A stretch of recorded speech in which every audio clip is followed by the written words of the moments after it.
잠 못 드는 당신을 위한 꿈나라 이야기 꿈이의 어른이 동화입니다. 오늘 하루도 고생 많으셨습니다. 모두 편안하게 자리에 누우셨죠? 제가 오늘도 여러분의 머리맡에서 재미있는 동화를 들려드릴게요. 걱정과 불안은 다 내려놓고 편안한 마음으로 동화에 집중해보세요. 그럼 시작합니다. 여러분, 좋은 꿈 꾸세요. 이번 동화는 할머니 집으로 위험천만한 심부름을 떠나는 어느 귀여운 소녀의 이야기입니다. 어린 소녀를 혼자 깊은 숲속으로 보낸다니, 지금 같으면 상상도 안 갈 일이지만 동화 속 세상 풍속은 달라도 뭔가 다른가 봅니다. 아니나 다를까 소녀는 결국 우려대로 음흉한 늑대를 만나고 말았어요. 소녀와 할머니는 과연 어떻게 될까요? 자, 그럼 빨간 모자를 쓴 소녀의 모험으로 떠나볼게요. 꿈이의 어른이 동화. 빨간 모자. 옛날 어느 마을에 작고 귀여운 소녀가 살고 있었다. 소녀는 할머니가 직접 뜨개질로 만들어준 빨간 모자를 늘 쓰고 다녔다. 소녀는 빨간 모자가 너무 잘 어울렸기 때문에 마을 사람들은 소녀를 이름 대신 빨간 모자라고 불렀다. 어느 날 빨간 모자의 어머니는 소녀를 할머니 집으로 심부름을 시켰다. 빨간 모자야, 여기 갓 구운 사과파이와 포도주 한 병을 할머니께 가져다 드리고 오너라. 할머니가 요즘 몸이 많이 안 좋으신데 이것을 드시면 기운을 차리실 거야. 그리고 숲으로 들어가면 옆길로 새지 말고 부지런히 걸어서 얼른 다녀와야 한다. 파이가 식기 전에 가져다 드려야지. 할머니 집에 들어갈 때는 먼저 안녕하세요 하고 공손히 인사하는 것도 잊지 말고. 그러자 빨간 모자가 씩씩하게 대답했다. 네, 엄마. 부지런히 다녀올게요. 할머니의 집은 숲속에 있었는데 소녀가 살고 있는 마을로부터 걸어서 30분 정도 걸렸다. 심부름 바구니를 든 빨간 모자는 숲길을 따라 걷기 시작했다.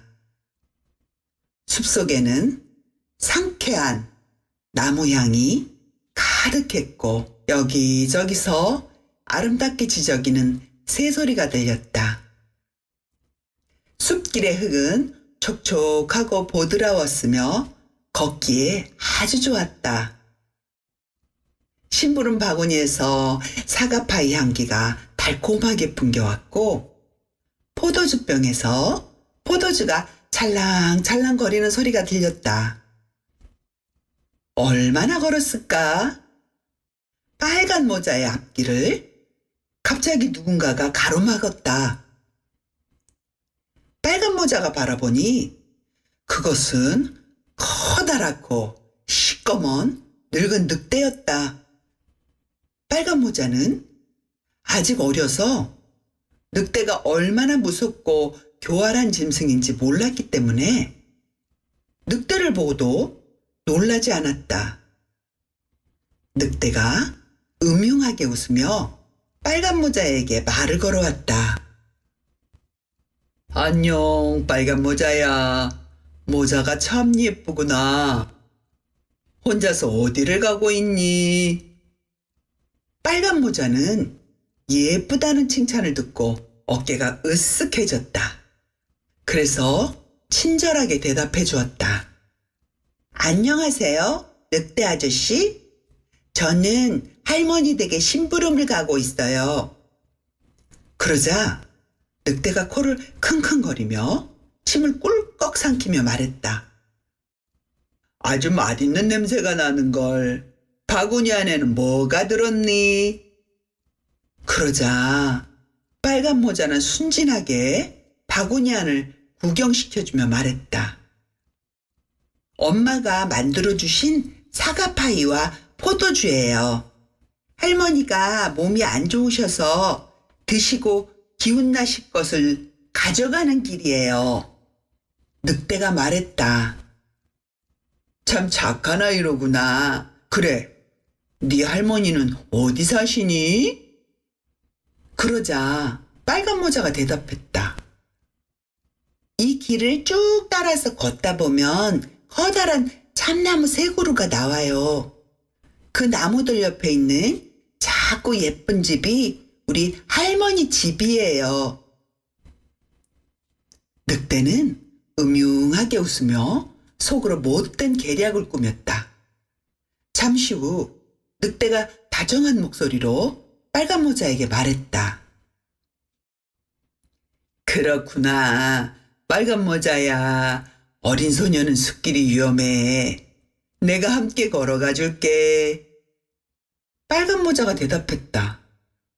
참 친절하시군요. 감사합니다. 그리하여 빨간 모자와 늑대는 나란히 숲길을 걷기 시작했다. 보드라운 흙이 깔린 숲길 옆으로 알록달록한 꽃들이 아름답게 피어 있었다. 늑대가 말했다.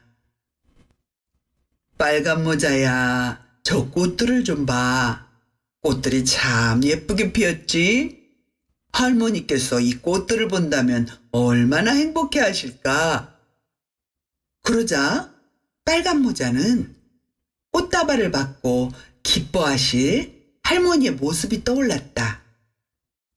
그래서 소녀는 곧장 할머니 집으로 가라던 엄마와의 약속은 까맣게 잊고 숲길에서 벗어나 꽃이 피어있는 들판으로 향했다. 눈부신 햇빛을 받아 꽃과 풀잎들은 싱그러운 아름다움을 뿜어대고 있었다. 소녀는 아주 신중하게 꽃을 골랐다. 그러다 보니 숲길에서 멀어져 점점 깊은 들속으로 들어가게 되었다. 늑대는 그 모습을 만족스럽게 바라보더니 혼자 숲길을 따라 달리기 시작했다. 늑대는 부지런히 달려 커다란 참나무 세 그루를 발견했다. 과연 그 옆에 작고 예쁜 집이 한 채 서 있었다. 늑대는 목소리를 가다듬더니 나무로 된 현관문을 쿵쿵쿵 두드렸다. 집안에서 할머니의 목소리가 힘없이 들려왔다. 거기 누구요? 늑대가 대답했다. 빨간 모자예요, 할머니. 할머니 드리려고 갓 구운 사과파이와 포도주를 가지고 왔어요. 어서 문을 열어주세요. 그러자 할머니가 대답했다. 빨간 모자야, 현관 옆 항아리 아래에 열쇠를 놔두었단다. 열고 들어오려무나. 나는 기운이 없어서 일어날 수가 없어.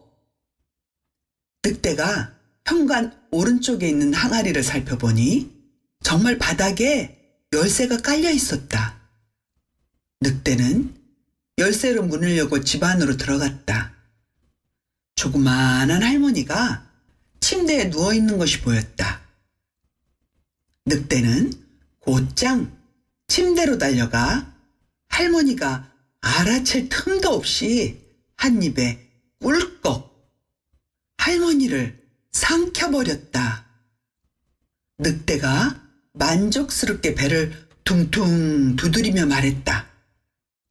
맛있는 것은 아껴서 먹어야 하는 법이지.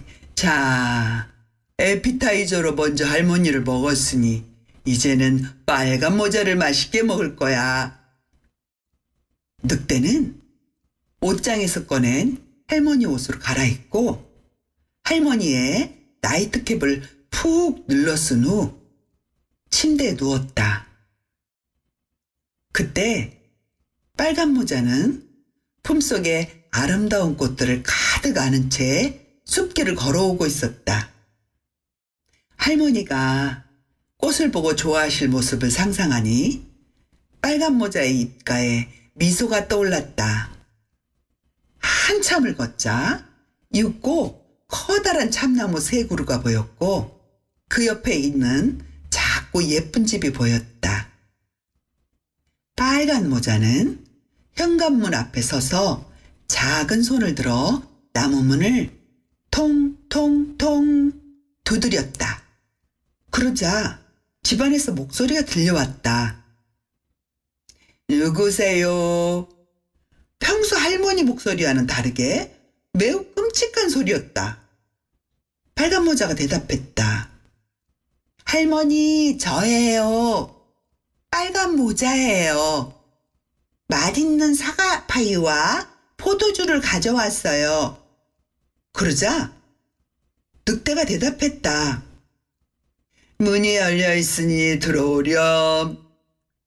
빨간 모자는 현관문을 열고 집 안으로 들어오며 생각했다.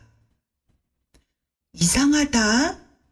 왜 문을 열어놓으셨을까?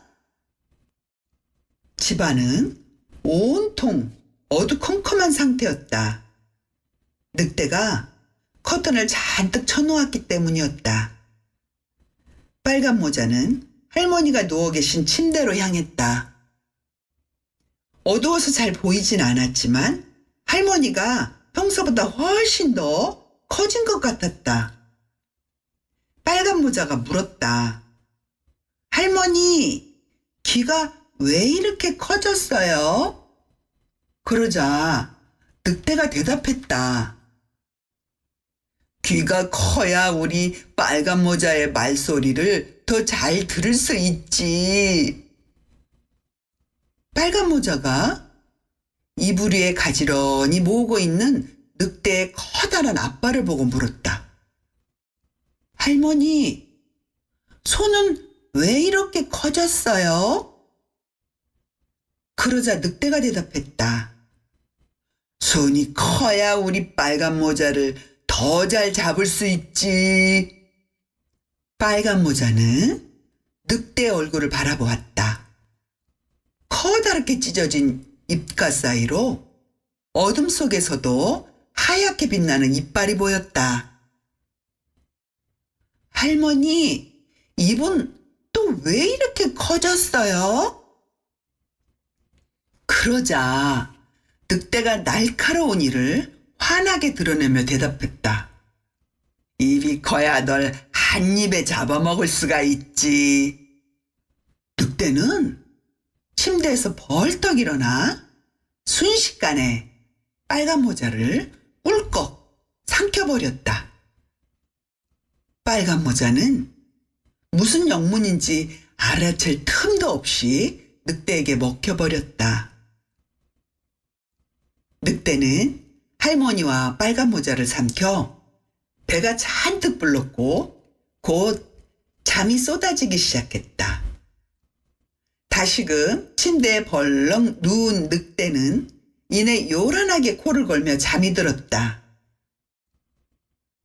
바로 그때 어깨에 총을 맨 사내가 할머니의 작은 집 옆을 지나가고 있었다. 이 사내의 직업은 사냥꾼이었다. 사냥꾼은 요란하게 들려오는 커다란 코골이 소리를 듣고 이상하다는 생각을 했다. 이상하다. 저 집에는 할머니가 혼자 살고 계신데 그 조그마한 할머니가 코를 저렇게나 크게 곤다고? 이상한걸? 뭔가 일이 생긴 게 틀림없어. 사냥꾼은 빼꼼히 열린 현관문을 통해 조심스레 할머니의 집 안으로 들어섰다. 그리고 침대 위에 대자로 누워 코를 골고 있는 커다란 늑대를 발견했다. 늑대는 털이 덥수룩하게 나 있는 배를 드러내놓고 있었는데 배가 어찌나 불렀는지 곧 터질 것만 같았다. 사냥꾼은 늑대의 커다란 배에 총구를 겨누었다. 막 방아쇠를 당기려는데 문득 이 뱃속에 할머니가 들어있으면 어쩌지? 하는 생각이 들었다. 그래서 사냥꾼은 가방에서 예리한 가위를 꺼내어 늑대의 배를 가르기 시작했다. 그러자 뱃속에서 빨간색 모자가 보였다. 계속해서 가죽을 가르자 빨간 모자를 쓴 소녀와 할머니가 그 모습을 드러내었다. 늑대가 통째로 삼켜버리는 바람에 둘은 상처 하나 없이 무사했다. 빨간 모자가 사냥꾼에게 인사하며 말했다. 구해주셔서 감사합니다, 아저씨. 너무 무서웠어요. 할머니도 사냥꾼에게 감사 인사를 전했다. 사냥꾼은 침대에 죽어있는 늑대를 어깨에 들쳐매고 길을 떠났다. 할머니는 그제서야 편안한 안락의자에 앉아 빨간 모자가 가져온 포도주와 향긋한 사과파이를 먹었다. 따끈했던 사과파이는 비록 식어버렸지만 맛은 여전히 훌륭했다. 할머니는 맛있게 음식을 먹고 금세 기운을 차렸다. 빨간 모자는 오늘 사건을 통해 앞으로는 절대 늑대의 꿰매에 빠지지 않겠다고 다짐했다. 그리고 또 며칠 후 빨간 모자는 다시 어머니의 심부름으로 이번에는 커다란 버터빵 한 덩이와 포도주를 가지고 할머니 집으로 향했다. 열심히 숲길을 걷고 있는 빨간 모자의 곁으로 또 다른 늑대가 나타나 말을 걸었다. 안녕, 빨간 모자가 참으로 예쁘구나. 빨간 모자는 친근하게 인사를 건네는 늑대를 바라보았다. 늑대는 상냥하게 웃고 있었지만 두 눈동자는 난폭하게 이글거렸다. 늑대는 빨간 모자에게 빵바구니를 들고 어디로 가는 길인지 물었다. 빨간 모자는 할머니 집에 가는 길이라고 짧게 대답했다. 그러자 그 늑대 역시 먼저 번 늑대처럼 빨간 모자를 큰 길에서 벗어나게 하려고 애를 썼다. 그러나 빨간 모자는 늑대의 꼬임에 빠지지 않고 조용히 걸었다. 빨간 모자가 큰 길로 접어들며 아무 대꾸를 하지 않자 늑대는 어느 순간 조용히 사라졌다. 늑대가 사라진 것을 확인한 빨간 모자는 불이 나게 할머니 집을 향해 달렸다. 빠르게 할머니 집으로 도착한 빨간 모자는 서둘러 대문을 두들겼다. 그러자 어느 정도 기력을 회복한 할머니가 이번에는 직접 문을 열어주었다. 빨간 모자는 숨을 헐떡이며 할머니에게 늑대를 만난 이야기를 들려주었다. 할머니, 제가 저번처럼 큰 길에서 벗어나 꽃을 꺾느라 늦장을 부렸다면 늑대가 할머니를 잡아먹으러 왔을 거예요. 그러자 할머니가 대답했다. 큰일 날 뻔했구나. 우리 그 녀석이 들어오지 못하도록 문을 꼭 잠궈두자. 할머니는 현관문에 튼튼한 나무 빗장을 단단히 걸었다. 그리고 얼마가 지났다. 할머니와 빨간 모자가 식탁에 앉아 함께 버터빵을 나눠 먹고 있었는데 밖에서 문을 두드리는 소리가 들렸다. 빨간 모자에게 말을 걸어왔던 바로 그 늑대였다. 늑대는 빨간 모자 행세를 하며 말했다. 할머니, 빨간 모자예요. 맛있는 버터빵을 구워왔어요. 문을 열어주세요. 그러자 할머니와 소녀는 아무 대답도 하지 않았고 문도 열어주지 않았다. 한참을 문 밖에서 서성이던 늑대는 지붕으로 펄쩍 뛰어올랐다. 지붕 위에서 몰래 기다리다가 빨간 모자가 집으로 돌아가기 위해 안에서 나오면 잡아먹을 생각이었던 것이다. 그런데 늑대는 너무 무거워서 할머니의 작은 오두막집의 지붕이 쿵쿵 울렸다. 할머니는 늑대가 지붕 위에서 기다리고 있다는 사실을 알고 꾀를 내었다. 할머니와 빨간 모자는 커다란 솥에 맛있는 소시지를 넣고 물을 한가득 끓이기 시작했다. 물이 펄펄 끓자 할머니와 빨간 모자는 창문을 통해 창문 밖에 놓인 커다란 연물통 안으로 끓인 물을 붓기 시작했다.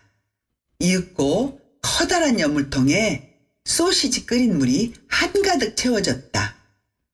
지붕 위에 편안히 누워 빨간 모자를 나오기만 기다리고 있던 늑대는 강렬하게 올라오는 맛있는 소세지 냄새에 코를 벌르미기 시작했다. 늑대는 냄새가 풍겨오는 지붕 밑을 내려다보았다. 저 아래 커다란 연물통에서 맛있는 소시지 냄새가 피어나고 있었다. 늑대는 소시지 냄새를 더 가까이 맡으려고 몸을 아래로 쭉 뺐다. 그런데 목을 너무 길게 뺀 나머지 순간 중심을 잃어버렸다. 늑대는 지붕 위에서 미끄러져 끓는 물이 가득한 여물통 속으로 붕덩 떨어져 버렸다. 펄펄 끓는 물속에 빠져버린 늑대는 몇 번 허우적거리다가 그대로 죽고 말았다.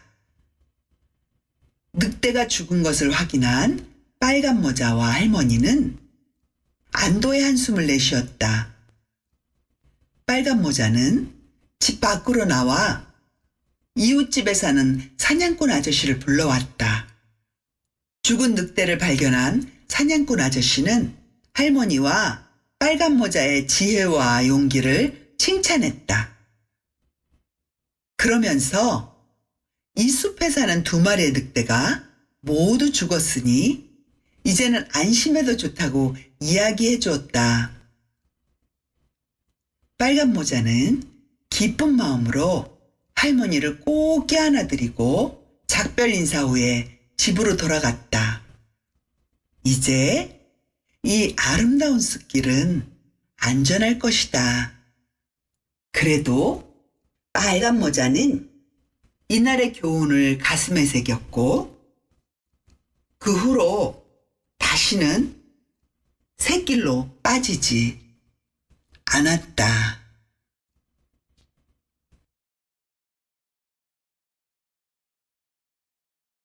다음 동화는 한평생 일만 하느라 이제는 가슴 뛰는 일이 무엇인지도 잃어버린 은퇴자 무리가 등장합니다. 늦게 배운 도둑질이 더 무섭다던데 새로운 꿈과 목표를 향해 의기투합하여 신나게 모험을 떠나는 그들의 시끌벅적한 이야기를 들려드릴게요. 어느 깊은 숲을 걷다가 그곳에서 힝, 멍멍, 야옹, 웃기요 소리가 들린다면 아마 그들이 살고 있는 집일 거예요. 우미의 어른이 동화 브레멘 음악대. 옛날에 어느 마을에 당나귀 한 마리가 살고 있었다. 당나귀는 자신의 남자 주인이 시키는 대로 아주 성실하게 일을 했다. 당나귀는 힘이 아주 좋았다. 그래서 다른 당나귀들이 들지 못하는 무거운 짐도 하루에 수십 번씩 거뜬하게 나를 수 있었다. 하지만 세월 앞에 장사 없다고 힘 좋은 당나귀도 가는 세월을 막을 수 없었다. 당나귀는 이제 나이가 많이 들어 늙은 당나귀가 되었다. 조금만 일을 해도 금방 숨이 차올라 거칠게 헐떡였고 무거운 짐을 나르지 못했다. 다리가 아파서 빠르게 걷지도 못했다. 그래서 남자 주인은 이 쓸모없어진 당나귀를 팔아야겠다고 생각했다. 주인이 푸줏간 상인과 서서 당나귀 고기 값에 대해 흥정하는 것을 몰래 본 당나귀는 깜짝 놀랐다. 그래서 당나귀는 푸줏간으로 팔려가기 전날 밤 주인 몰래 우리에서 도망쳐 나왔다. 한평생 일만 하다가 자유의 몸이 되고 나니 어디로 가야 할지, 앞으로 무슨 일을 해야 할지 몰랐다. 그래서 당나귀는 자신이 되고 싶은 것을 떠올려 보기 시작했다. 그러다가 갑자기 젊은 시절 길에서 우연히 만났던 멋진 브레멘의 음악가 모습이 떠올랐다. 낭만을 즐기는 사랑의 음악가, 바람처럼 구름처럼 자유로이 떠도는 멋진 음악가. 이 얼마나 멋진 모습이란 말인가. 그래서 당나귀는 결심했다. 브레멘으로 가서 멋진 음악가가 되기로 말이다. 당나귀는 브레멘을 향해서 다그닥 열심히 걷기 시작했다. 얼마나 걸었을까? 저 멀리 길가에 힘없이 앉아있는 나이든 사냥개가 보였다. 당나귀는 개에게 다가가 말을 걸었다. 사냥개야, 왜 그렇게 힘없이 쭈그리고 앉아있니? 그러자 늙은 사냥개가 대답했다. 기운이 하나도 없어서 나는 사냥개인데 이제 늙어서 사냥을 잘 못해. 내가 쓸모가 없어지자 주인이 나를 죽이고 싶어 해서 도망 나오는 길이야. 그런데 앞으로 뭘 해먹고 살아야 하나. 막막해서 이렇게 주저앉아 있는 거야. 그러자 당나귀가 말했다. 저런, 나랑 똑같은 처지구나. 이봐 친구, 나는 지금 브레멘의 음악가가 되기 위해서 브레멘으로 가는 길이야. 너도 같이 가지 않을래? 우리 같이 음악대를 만드는 거야. 나는 기타를 배울 생각인데 너는 뭐 해보고 싶니? 그러자 사냥개가 대답했다. 그럼 나는 드럼을 배우고 싶어. 왕년에 사냥할 때 박진감을 담아서 신나게 드럼을 두드릴 거야. 뭐라? 생각만 해도 스트레스가 풀리는걸? 좋아. 나도 같이 가자. 사냥개는 언제 그랬냐는 듯 벌떡 일어나서 당나귀와 함께 걷기 시작했다. 둘은 앞으로의 계획에 대해 신나게 이야기를 나누었다. 한참 떠들며 걷다 보니 저 멀리 힘없이 앉아있는 늙은 고양이가 보였다. 고양이는 잔뜩 슬픈 얼굴을 하고 있었다. 당나귀가 고양이에게 말을 걸었다. 고양이야, 왜 그러고 있어? 무슨 안 좋은 일이라도 있니? 그러자 늙은 고양이가 대답했다. 나야 뭐 안 좋은 일 투성이지. 내 주인은 여관을 하고 있는데 내가 늙어서 더 이상 쥐를 잡지 못한다는 것을 알고 나를 여관에서 쫓아냈어. 그래서 다시 돌아갔는데 이번엔 나를 죽이려고 하더라고.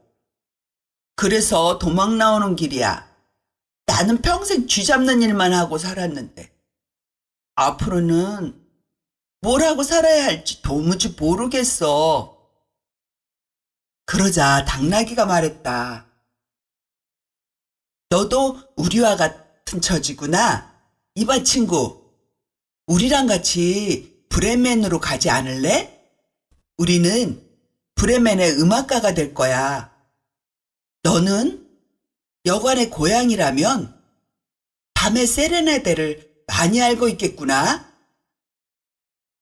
고양이가 흥미 가득한 얼굴로 당나귀를 바라보더니 말했다.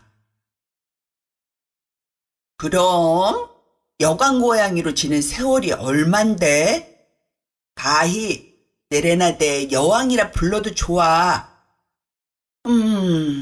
뭔가 설레는걸? 좋아, 나도 같이 가자. 그래서 늙은 당나귀와 늙은 개와 늙은 고양이는 나란히 브레멘을 향해 걸었다. 음악에 대해서 신나게 떠들며 걷고 있는데 저 멀리 길가에 늙은 수탉 한 마리가 보였다. 수탉은 온 힘을 다해 목청껏 꼭끼요 하며 울고 있었다. 당나귀가 수탉에게 말을 걸었다. 수탉아, 아침도 아닌데 왜 그렇게 악을 쓰고 있니? 그러자 수탉이 대답했다. 내일 우리 집에 손님들이 잔뜩 방문하거든.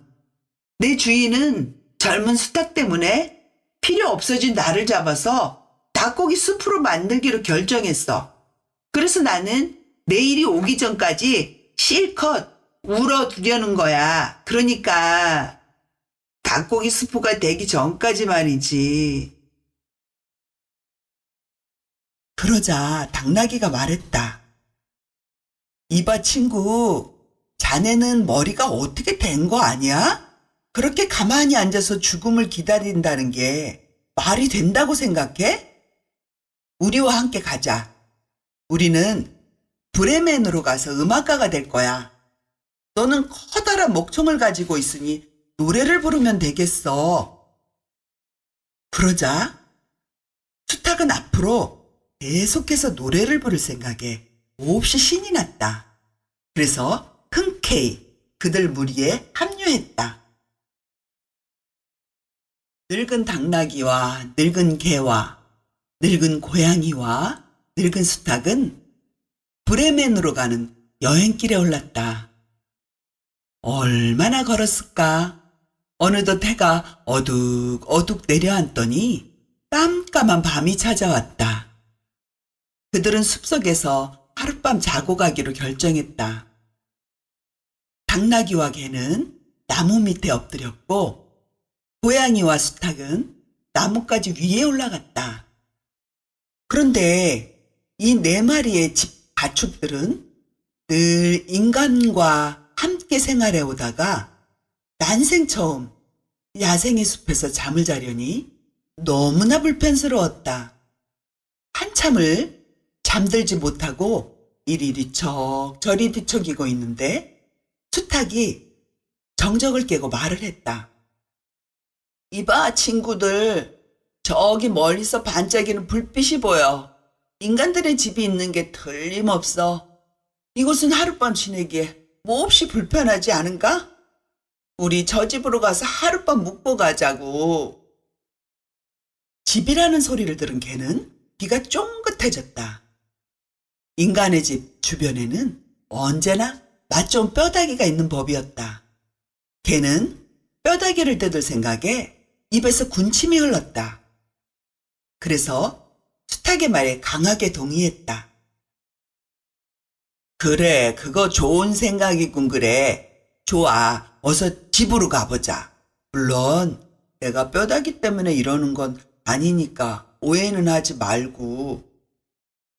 그래서 그들은 저 멀리 보이는 희미한 불빛을 향해 걸었다. 한참 후에 그들은 불빛이 새어나오는 커다란 집 앞에 당도하게 되었다. 네 마리 동물들 가운데 가장 키가 큰 당나귀가 높다란 창문을 통해 은밀하게 안을 들여다보았다. 수탉이 당나귀의 발밑에서 조용히 속삭였다. 뭐가 좀 보이나? 그러자 당나귀가 조용히 대답했다. 맛있는 음식들이 커다란 식탁 위에 한가득 차려져 있어. 사람들이 그 주변을 빙 둘러앉아서 놀고 있는걸? 그런데 행색을 보아하니 저들은 도둑이야. 이 집은 도둑들의 소굴이군. 그러자 잔뜩 배가 고파 있는 개가 대답했다. 뭐? 먹을 게 한가득이라고? 그럼 저 음식들을 우리가 좀 차지하자. 그 옆에서 고양이가 하늘로 꼬리를 쭉 뻗어 올리며 말했다. 맞아. 좋은 생각이야. 먼저 작전부터 짜야지. 다들 모여봐. 그래서 늙은 당나귀와 늙은 개와 늙은 고양이와 늙은 수탉은 머리를 맞대고 고심하기 시작했다. 그리하여 그들은 아주 기발한 계획을 세웠다. 그것은 다음과 같았다. 동물들의 세계에서는 커다란 덩치로 위압감을 줘서 상대의 길을 꺾어버리는 것이 가장 중요했다. 그래서 그들은 최대한 몸집이 커 보이도록 했다. 그리하여 당나귀 위에 개가, 개 위에 고양이가, 고양이 위에 수탉이 올라탔다. 그들은 이제 얼핏 보면 거대한 한 마리 동물 같았다. 두 번째로 중요한 것은 소리였다. 커다랗게 소리를 질러 상대가 전의를 상실케 하는 게 동물들의 싸움에서는 중요하다. 그래서 그들은 하나, 둘, 셋 하는 신호에 맞추어 일제히 커다랗게 배성을 질러대기 시작했다. 당나귀는 푸르릉, 개는 으르렁 왈왈, 고양이는 야옹 야옹, 수탉은 꼬끼요 하며 고함을 질렀다. 그러면서 그들은 커다란 창문을 깨고 집 안으로 들이닥쳤다. 술에 잔뜩 취해 있던 도둑들은 달빛을 받아 거대한 그림자를 들이우며 배성을 지르는 그들을 보고 숲의 유령이 울부짖고 있다고 생각했다.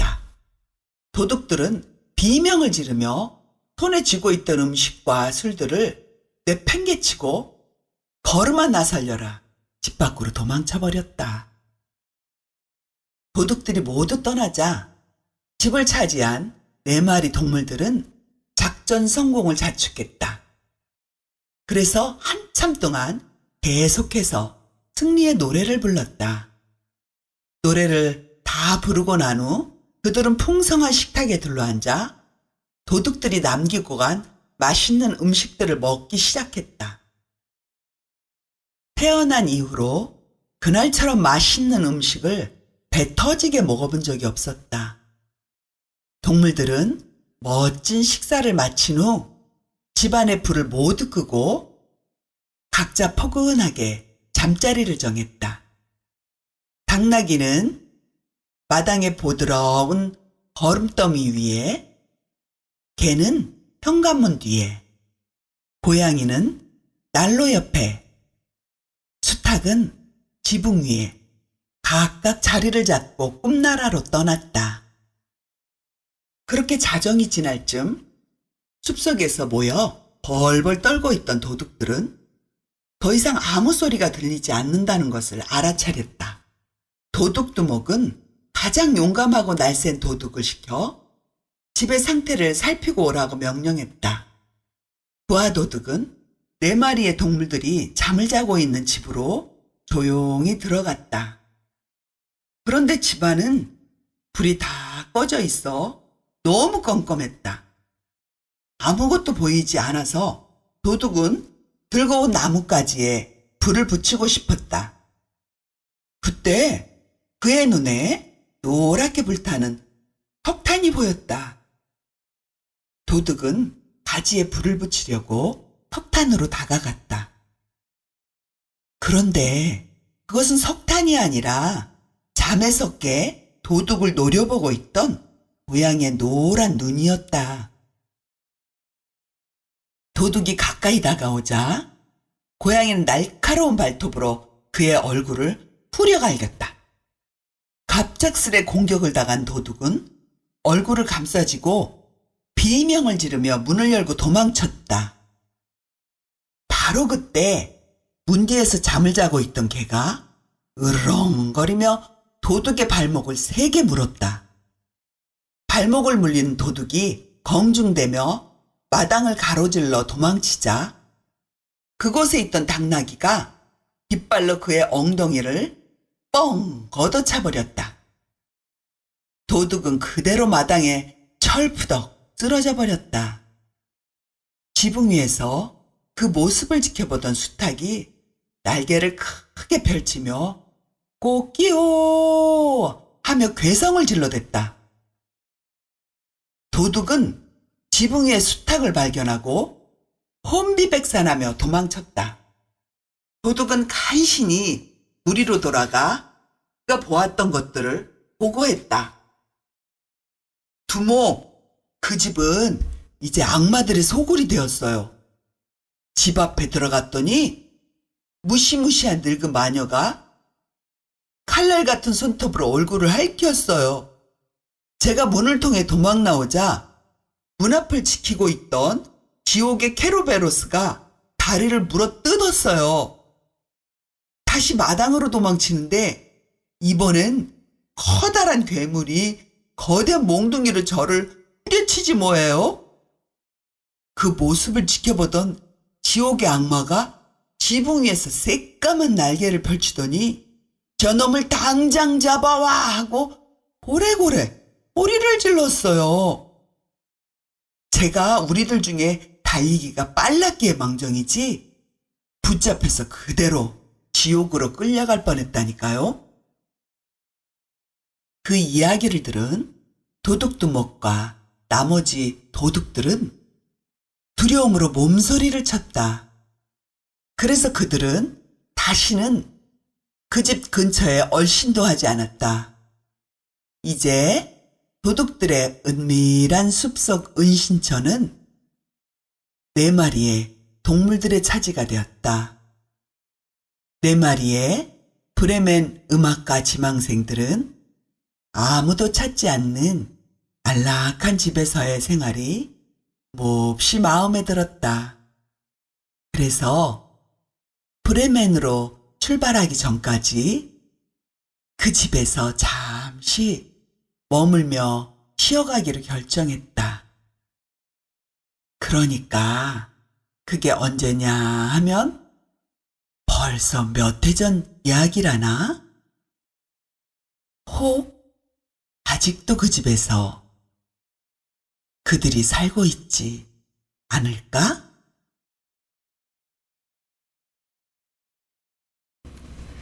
꾸미의 어른이 동화. 오늘의 이야기는 여기까지입니다. 이제 아름다운 자장가 들려드릴게요. 평소보다 차분하게 들이쉬고 내쉬는 호흡을 관찰하면서 음악 소리를 듣다 보면 어느새 깊은 잠으로 빠져들 거예요. 그럼 편안한 마음으로 주무세요.